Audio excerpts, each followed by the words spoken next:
garindi enyata eda kelaalu irraanfata keessatti zabanammaa ilmaan biyyaa fagaata adafe obduu bayyaadatu jireenyaaf takkaafata jiruun فداك أبي وأمي يا رسول الله. السلام عليكم ورحمة الله وبركاته.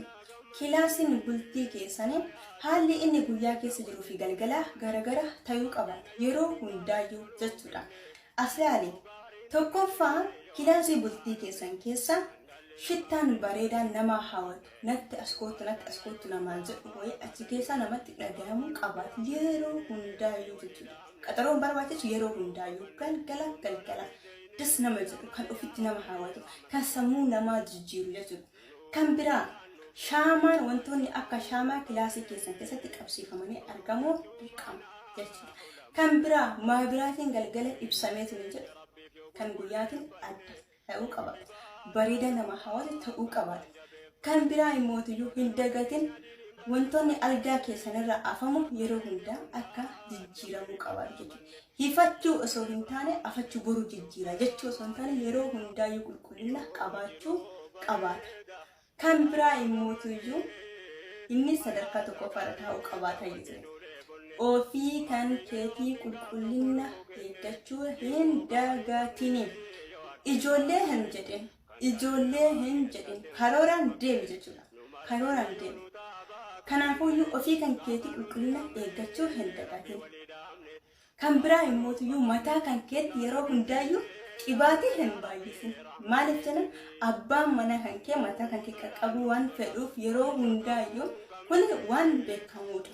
Kanaafuu abbaan mana kan kee mataa kan kee qaqqabu waan fedhuuf yeroo sanitti qibaatii arguu hin fedhu. Dhiironni irraa baay'een qibaatii mataa hin jaallatan jechuudha. Kanaafuu qibaatii maa ati dibattu kan inni jaallatu ta'uu qabaata jechuudha. Isa wajjin laaltanii bituu qabaatan jechuudha. Maaliif akka isa hin miine jechuudha. Kanaafuu mataa kan keetti qibaatii gonkumaayyuu hin baay'isinii jechuudha. Kan biraa ammoo hin dagatin abbaa manaa kan keetti yeroo hundaayyuu nyaata adda ta'e hojjechuufi jechuudha. Yeroo hundaayyuu kanaafuu of qaqqabii yeroo ofiif kenni ofii kan keetii bootaa ofiif qabaadhu. Yeroo hundaayyuu jaalala keessan haaromsuufi yaali jechuudha. Maaliif jennaan bultii gammachuu keessa hoo jiraateef ni jetti wantumaan takkitti kan jedhu kun hin jiru jechuudha. Waliigaluun dirqama bultii keessatti waliigalan alaa galanii jedhee Oromoon kan kun. Kanaafuu hin dagatin ofii kan keetiin bootaa ofiif qabaatu jechuudha. Of qaqqabi abbaa manaa kan keetii bareedi. Yeroo hundaa wanti sirraa bu'u hin jiru. Yeroo hin qabu hin jedhin yeroo qabdu keessatti yoo fayyadamte dhugaa si gala.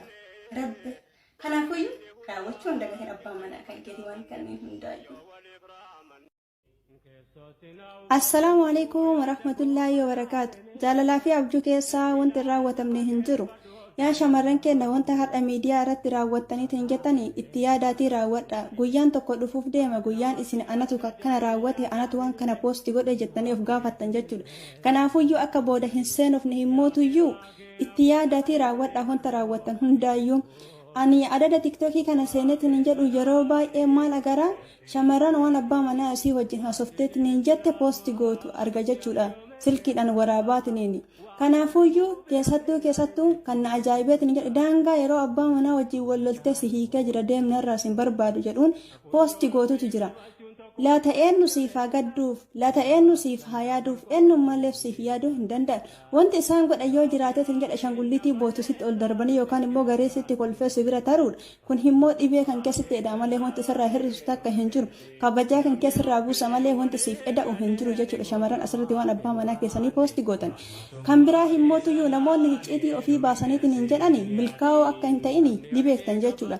Maaliif jennaani ati kufiisa kan keessa namatti hin agarsiisin. Daandii milkaa'inaa kan keellee garam akka deematiin hin jirtu namatti hin himinii jedhama. Kanaafuyyuu isin himmootiyyuu akkuma icciitii abbaa manaa keessanii yookaan immoo icciitii jaalallee keessanii wanti caala hin jiru. Akkuma kana baastaniitiin hin jettan waan biraallee himatuu dandeessan kaayyoo keessan himuu dandeessan. Akkuma qallaalitti kaayyoo keessan irraa duubatti deebi'uu dandeessanii jechuudha. Maaliif jennaan yeroo ammaa kana keessatti namni jabaadhu siin jedhu hin jiru. Nama yeroo ati kuftesitti kolfu malee nama yeroo ati garaa milkaa'inaa deemaa jiraatte mootiyyuu hin dandeessu siin jedhu malee jechuudha.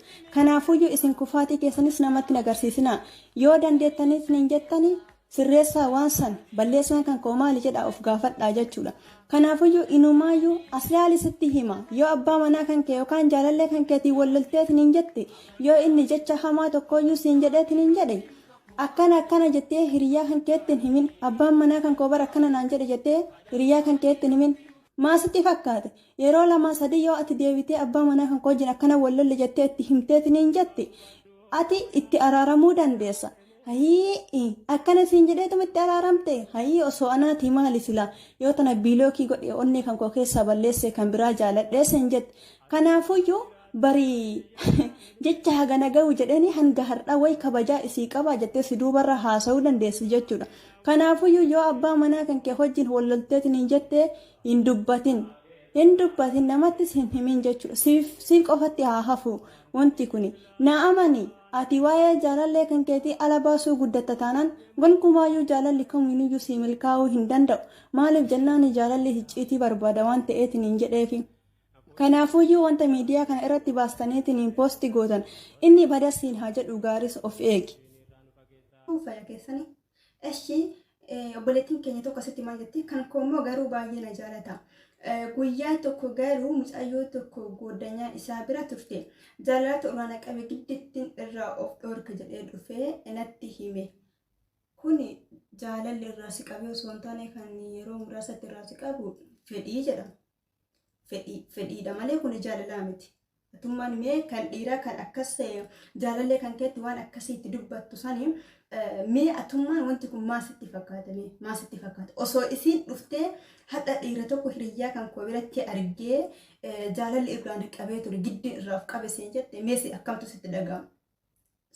sitti dhaga'amu sammuu kan kee keessa galchiti ilaali tokkoffaa atiin dhiira jechoota akkasiisan shamarran irraa fayyadamtu sammuu kan kee keessa galchiti yaadi jechuudha jechuun dura ofii kan keetii ofiin jedhi yaadi. Eshi lammataa maal jette Profaayilii irra na godhata garuu dhufee akkas jedhee natti himuu sana tuffachuudhamoo na jaalachuudha. Naaf deebisa obboleettii koo baay'een gaddee jira. Eshi kanaafuyyuu shamarree takka wanta xiqqootu onnee isii cabsa. Waan xiqqootis si amantis. Waan xiqqootus onnee isii cabsa. Kanaafuu jechoota akkasii sana hin fayyadamina nama jaalatan irratti nama dhabuu hin feene yookaan nama akka inni isin jala miidhamuu hin feene irratti waan akkasii hin raawwatina. Inni lammataa profaayilii wal godhachuun wantoonni akkanaa kunniin yookaan paaswoordii FB naaf kenni paaswoordii imeelii keetiin jijjiiri waan silkii kan kee keessa jiru natti agarsiisan kunniin wantoonni jaalala ibsamuuniif jechuudha. Namni tokko si miidhuu barbaade yookaan jedhu kan taatu si bira taa'ee si wajjin nyaata halkas hojii rafaa ka'aa abbaa manaa kan kee ta'eetu waan fedha sirratti raawwata badii yoo barbaade jechuudha. Garuu ela rabbii ofii sodaatu malee namni badii hedee jennaan wantummaan takka badii sanirraa isa hin deebisu. Kana beekuu qaban jechuudha. Si bira taa'ee si gurgurachuu ni danda'a. Ati kan amanuu qabaattu hin jaaladha na jaalataa malee profaayilii na godhatee jira. Na jaalataa na dhiisu jechuu inumaayyuu itti amanuu hin qabaattu. Garuu kan itti amanuu qabaattu wal jaalanna. Jaalalli keenyas galma ni ga'a. Innis abbaa ijoollee kootis ni ta'a. Bultii bareedas ni qabaanna. Wal hojjin jettee amanuudha qabatta malee profaayilii wantoonni akkanaa kunniin wantoota jaalalli itti fufa jedhamee itti mirkanaa'u miti jechuudha. Kanaafuyyuu ta'uu hin qabatu. Wantoonni akkanaa kunniin inni paaswoordii silkii isaa naaf kenne waan takka balleessaa hin jiru waan isa amana akkasii miti. Jaalala keessanitti amanii akka galma ga'u taanii immoo tasirraa hafte ta'aati hin dandeenye rabbitti ol kenne yaa rabbi galmaan nu ga'ee jedhu jechuudha. Akkasitti ni danda'ama. Garuu wantoonni kunniin wantoota jaalalli dhugaa ta'uun itti mirkanaa'u miti gonkumaayyuu wanti miidiyaa irraa jechuudha. Akkas garuu nama gammachiisu wantoota akkasii walii raawwachuun. Kan jaalala kootiif tuffii kootiif jette kuni tuffis miti jaalalas miti jechuudha. Kuni dubbiidha. Akka tasaa afaanii bahuu danda'a. Maaliif jennaani yeroo baay'ee irra deddeebi'ee jechoota akkanaa hin fayyadamaa inni yookaan fayyadama kan ta'u kataatu gorsi. Wal gorsuun barbaachisaadha jaalala keessatti jechuudha. Tokkotu tokkorra beekaa jechuudha. Kanaafuyyuu naaf gala shamarreen akka jecha xiqqoodha. Wantoonni akkanaa kunniin keessattuu akka onnee isii miidhu naaf gala jechuudha. Namni isiin jaallatu tokko nama biraatirraa akkana yoo jedhee itti himu isin baay'ee rifachuu fi ofiisiiti hayii carraa koo jettee gaabbuu dandeessifaa jechuudha. Kanaafuu naaf galamee dhabne kan kee ati garuu yoo wanti gochuu qabaattu wanta gaafisitti ta'e tokko badii tokko yeroo isa gaafatte deebii gahaa argachuu dandeessa beektaa. Maasitti fakkaata sa'aatii aaruu qabaatutti aarii dubbadhu mee maasiif deebisa deebii maaliif akkas jette jedheeti gaafadhu jechuudha. Baay'een keessanuu nama sanirraa deebii gahaa ka argachuu dandeessan maal isinitti fakkaate yeroo baay'ee eeyyan deebisuu ni dandeenya. Garuu miidiyaa irratti warra isin gaafattan kunillee namni walirraa barachuu ni danda'a.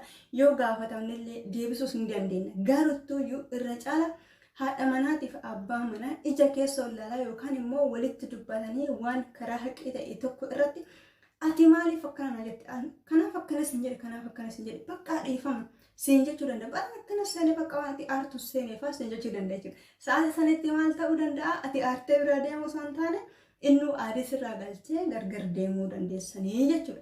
Kanaafuu yeroo baay'ee yoo wanti tokko jidduu keessanitti uumame deebii isumarraa barbaada nama biraatirraa osoo hin taane jechuudha. Gaafadhaa haasa'uu baradhaa.